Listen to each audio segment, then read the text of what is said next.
Halo teman-teman, di video kali ini saya akan mengajarkan bagaimana cara membandingkan dan memvaluasi saham-saham yang ada di Indonesia.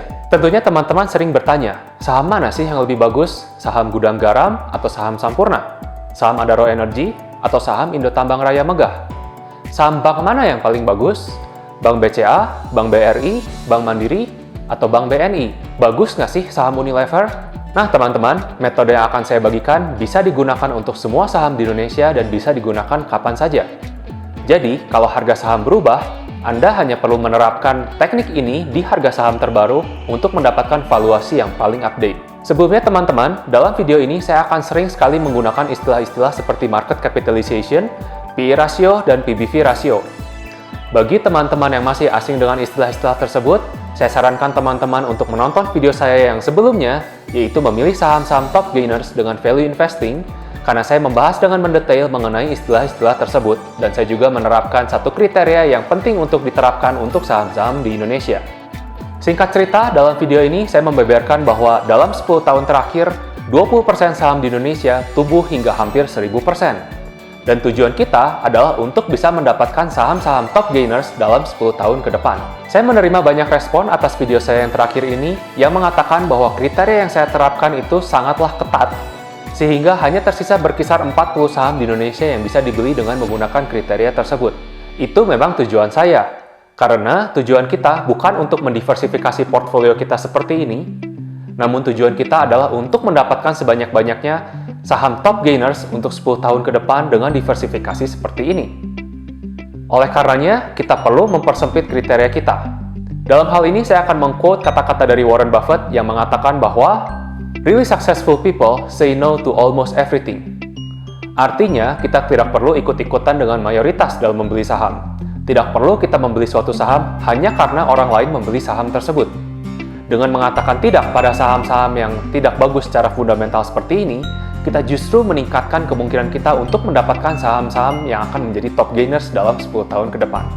Jangan lupa like video ini, klik subscribe, dan klik tombol bel supaya Anda tidak ketinggalan video-video saya selanjutnya, dan share video ini ke teman-teman. Tanpa membuang-buang waktu lagi, yuk mari kita bahas saham-saham berikut ini.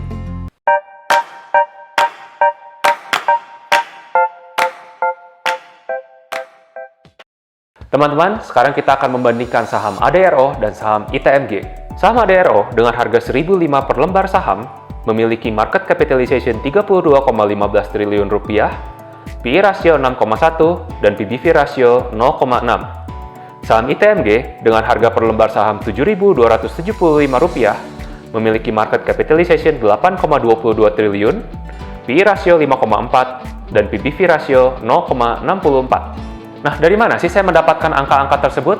Angka-angka tersebut bisa dengan mudah didapat dengan mendownload aplikasi RTI dan aplikasi Bloomberg.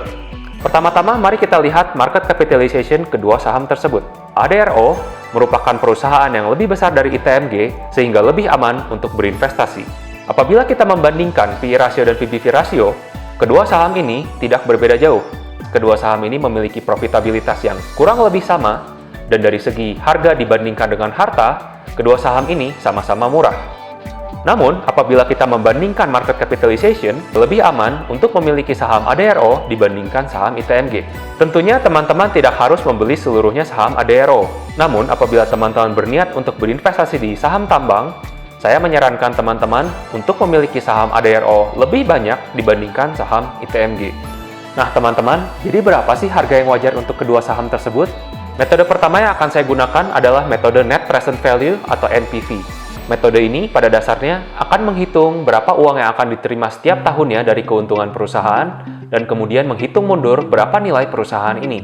Dengan harga per lembar saham Rp1.005 dan PE ratio 6,1, maka kita bisa mengetahui bahwa tiap lembar saham ADRO tahun lalu menghasilkan Rp164 keuntungan. Berapa sih nilai net present value dari Rp164 yang akan diterima setiap tahun untuk selama-lamanya? Umumnya untuk saham, saya menaruh target pertumbuhan sebesar 13%. Untuk mendapatkan net present value dari Rp164 yang akan teman-teman terima untuk selama-lamanya adalah dengan membagi Rp164 dengan 13%. Maka kita mendapat nilai 1.267. Itu adalah nilai saham yang wajar untuk mendapatkan pertumbuhan 13% setiap tahun. Bagaimana kalau kita terapkan dengan saham ITMG? Saham ITMG dengan nilai per lembar saham 7.275 dan PI rasio 5,4, maka kita bisa mendapatkan bahwa tahun lalu, tiap lembar saham ITMG menghasilkan keuntungan bersih Rp1.347. Dengan target pertumbuhan yang sama yaitu 13%, maka kita bisa mendapatkan NPV dari saham ITMG sebesar 10.363. Hal ini menunjukkan bahwa kedua saham tersebut, yaitu saham ADRO dan saham ITMG, saat ini masih berada di bawah dari harga saham yang wajar, sehingga menguntungkan apabila kita membeli saham tersebut. Metode kedua adalah metode membandingkan harta. Saat ini, dengan PBV 0,6, harta per lembar saham dari saham ADRO adalah 1.675, sedangkan harta per lembar saham dari ITMG adalah 11.367. Jadi, kita sebenarnya mengakuisisi harta kedua perusahaan tersebut dengan harga yang lebih murah dari nilainya. Jadi begitu teman-teman, pertama-tama kita membandingkan market capitalization untuk membandingkan ukuran perusahaan, kemudian kita membandingkan PI rasio untuk membandingkan profitabilitas, dan kemudian kita membandingkan PBV rasio untuk membandingkan berapa murah harga saham tersebut dibandingkan dengan harta perusahaan. Kemudian dengan rumus net present value, kita bisa mendapatkan harga wajar untuk saham-saham yang ingin kita beli. Kita bisa mengetahui apakah harga saham ini berada di bawah nilai harta perusahaan tersebut atau tidak. Tentunya, apabila suatu saham memiliki harga di bawah dari kedua rumus tersebut, hal ini menunjukkan bahwa saham tersebut murah untuk dibeli. Selanjutnya, mari kita membahas saham-saham rokok.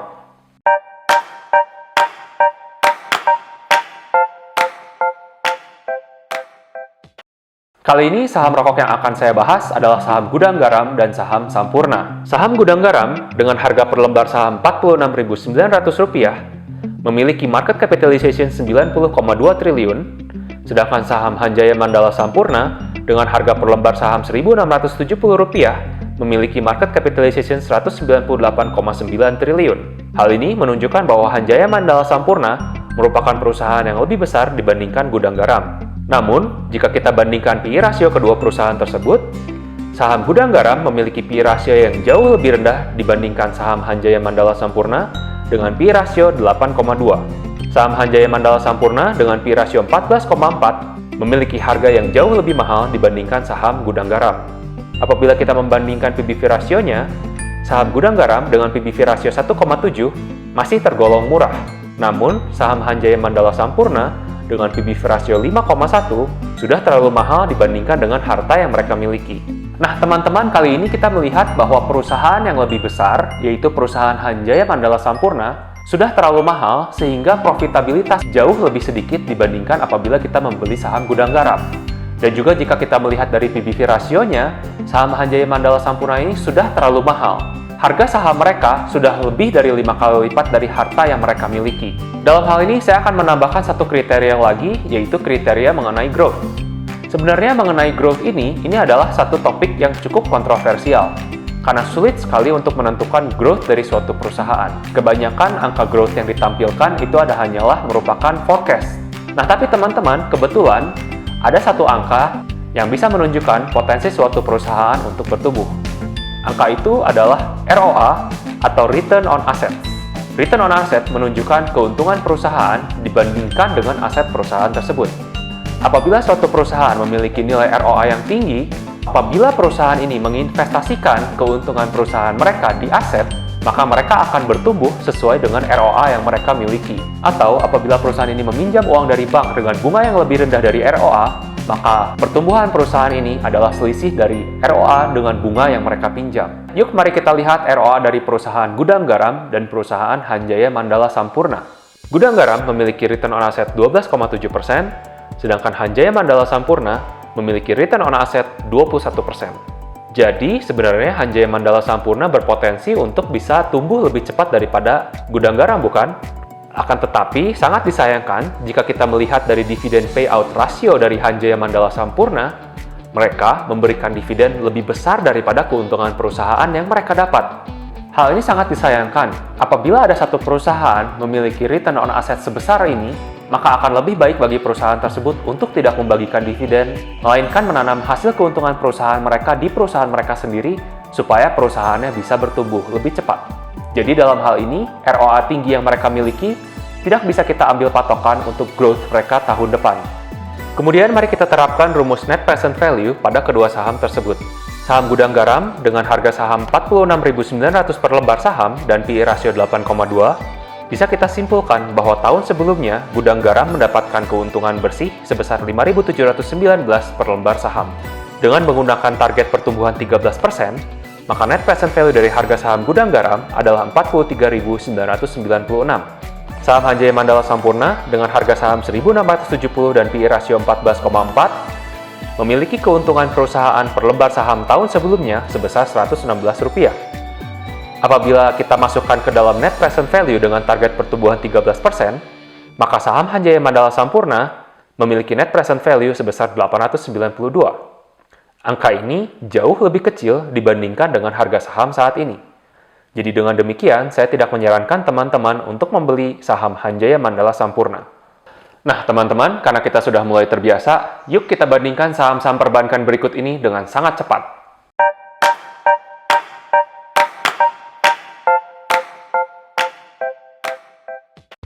Berikut adalah daftar 4 bank terbesar yang ada di Indonesia. Bisa kita lihat bahwa Bank BCA yang merupakan bank dengan market capitalization terbesar di Indonesia memiliki PE rasio yang sangat tinggi dan memiliki PBV rasio yang sangat tinggi juga. Bank BRI yang merupakan bank kedua dengan market capitalization terbesar memiliki PE rasio yang wajar namun memiliki PBV rasio yang cukup tinggi. Bank Mandiri yang merupakan bank ketiga terbesar di Indonesia memiliki PE rasio yang cukup baik dengan 8,3 dan memiliki PBV rasio yang wajar dengan angka 1,4. Bank BNI yang merupakan bank terbesar keempat di Indonesia memiliki PE rasio yang sangat baik yaitu 5,7 dan memiliki PBV rasio di bawah 1 yaitu 0,8. Dari data ini, kita bisa melihat bahwa Bank Mandiri dan Bank BNI merupakan dua bank yang sangat baik untuk kita investasikan. Apabila kita menerapkan rumus net present value dengan target pertumbuhan 10% kepada 4 bank tersebut, maka harga yang wajar untuk saham BCA adalah 11.828, harga yang wajar untuk Bank BRI adalah 2.756, harga yang wajar untuk Bank Mandiri adalah 6.054, sedangkan harga wajar untuk Bank BNI adalah 7.982.